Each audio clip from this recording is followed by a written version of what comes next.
फिर दिन हुआ पुरानी रात का, करे सौ शुक्र हम खुदा की जात का, खुदा की जात का, नया फिर दिन हुआ। आज की आयत। वो तुझे उम्र भर अच्छी अच्छी चीज़ों से आसूदा करता है, तू उकाब की मानद असरनो जवान होता है। ज़बूर 103 5वीं आयत। अजीज़ों, हम अक्सर औकात इस बात का तज़किरा करते रहते हैं कि ज़िंदगी खुदावंद की बड़ी नेमतों में से एक है। ये महज लफ्ज़ी नहीं, बल्कि जितना हम इसकी गहराई में जाते हैं उतना ही हमें इसकी अहमियत का एहसास होता है। इसकी शुक्रगुजारी जितनी बार भी की जाए कम होगी। इस ज़िंदगी को सेहतमंदी से बरकरार रखने के लिए खुदा ने हमें समझ बूझ भी दे रखी है और खुले लफ्ज़ों में आगाह भी कर दिया है कि मैं तुझे उम्र भर अच्छी चीज़ों से आसूदा करता हूँ। मतलब ज़िंदगी देने वाला खुदा कभी ये नहीं चाहेगा कि हम अपनी ज़िंदगी की आरज़ू तो करें मगर सेहत की तरफ से गाफिल रहें। अजीज़ों, याद रहे, खुराक में एतदाल पसंदी सेहतमंदी की कुंजी है। दुनिया ऐसी बहुत सी आजमाइशों से भरी पड़ी है जो हमारी सेहत पर असरअंदाज होती हैं। शायद हम ये सोच रहे हैं कि खाने पीने में कौन सी आजमाइश हो सकती है। ये हमारे लिए लम्हाए फ़िक्रिया है। गैर सेहतमंद अशिया हासिल करना बेहद आसान है और हमारी तमन्ना भी इन्हीं चीज़ों की तरफ होती है। मसलन नशावर मशरूब, नई नई ऐसी डिशेस जो देखने में खुशनुमा और खाने में लजीज मगर सेहत के लिए इंतहाई मुज़र है। वैसे तो रिसर्चर साथ साथ इनका पत्ता भी काटते रहते हैं, मगर क्योंकि ये फूड मार्केट में इन है तो बस मुझे यही खाना है। अजीज़ों, याद रहे, ये भी हमारे लिए इम्तिहान है जिसके खिलाफ मज़ाहमत करने में हमारे लिए भलाई है। अगर हम बिना झिझक इसको भी खुदा के हुजूर रखें तो यकीनन इसमें वो हमारी रहनुमाई करेगा। ज़रा याद कीजिए दानियल नबी का वो खुराक के बारे में चैलेंज जिसमें खुदा की मदद से सुरखरू हुआ।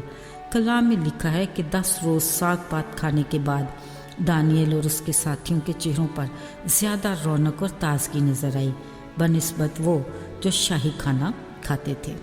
साथियों, जब हम अपनी जिस्मानी सेहत तंदुरुस्ती की बात करते हैं वहाँ रूहानी सेहत को दरगुजर नहीं कर सकते, क्योंकि ये दोनों लाज़िम और मलज़ूम हैं और अच्छी और दिलकश शख्सियत की बुनियाद भी यही है।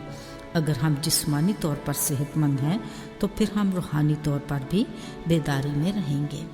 यीशु मसीह के साथ रफ़ाकत में जुड़े रहने में ही हमारी रूहानी सेहतमंदी है।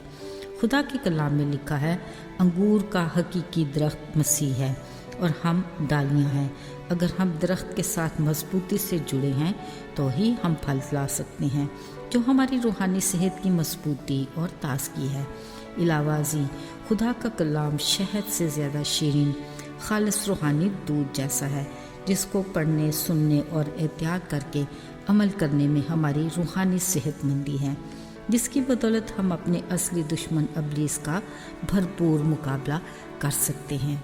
इसलिए अजीज़ों, हमें खुदा के कलाम की इस कदर ज़्यादा वाक़फ़ियत होनी चाहिए ताकि हम इस रूह की तलवार से उसका मुकाबला कर सकें। नहीं तो हम हवा की तरह शक में पड़कर आजमाइश में गिर सकते हैं। जब इब्लीस ने खुदा के कलाम को अपने अल्फाज में कहा कि नहीं, तुम मरोगे तो नहीं, मगर तुम खुदा की मानद नेक व बद के जानने वाले बन जाओगे, इस शक की बिना पर रूहानी कमज़ोरी के बायस हवा गुनाह के मर्ज़ का शिकार हो गई। अजीज़ों, रूहानी सेहत की मजबूती के लिए बिला नागा दुआ एक बेहतरीन टॉनिक है जो हमें क़ुव्वत अता करता है। दुआ ही की क़ुव्वत से यीशु मसीह ने अपनी सलीबी सफ़र की हर आजमाइश पर फतह पाई। अगरचे वो कामिल इंसान थे, मगर हम इंसानों के लिए ये बेहतरीन मिसाल है। बतौर मसीही हमारे लिए भी आजमाइशों के सिलसिले कुछ कम नहीं, लेकिन अगर हमने अपनी रूहानी दौड़ में इनाम जीतना है तो फिर हमें रूहानी सेहतमंदी को बरकरार रखने के लिए जानफशानी करना पड़ेगी। यीशु का भी यही फरमान है कि जागो और दुआ करो ताकि आजमाइश में ना पड़ो। عزیزو، اگر ابھی تک ہم اپنی روحانی صحت مندی کی فکر نہیں کر رہے تو آئیے آج ہی اپنے روزمرہ ٹائم ٹیبل میں کلام کے مطالعہ اور دعا کا کالم بنا لیں۔ خداوند آپ کو برکت دے، آمین۔ آئیے دعا کریں۔ اے خدا، ہم تیرے شکر گزار ہیں کہ تو ہمارا خیال رکھتا ہے۔ ہم تجھ سے اپنی جسمانی اور روحانی دونوں طرح سے صحت مندی اور مضبوطی مانگتے ہیں تاکہ ہم دونوں طرح سے بھرپور زندگی گزار سکیں۔ توفیق دے کہ ہم اپنے تخلیق ہونے کے مقصد کو پورا کر سکیں تاکہ تیری نظر میں مقبول ٹھہرے۔ خداوند یسوع کے مبارک نام میں، آمین۔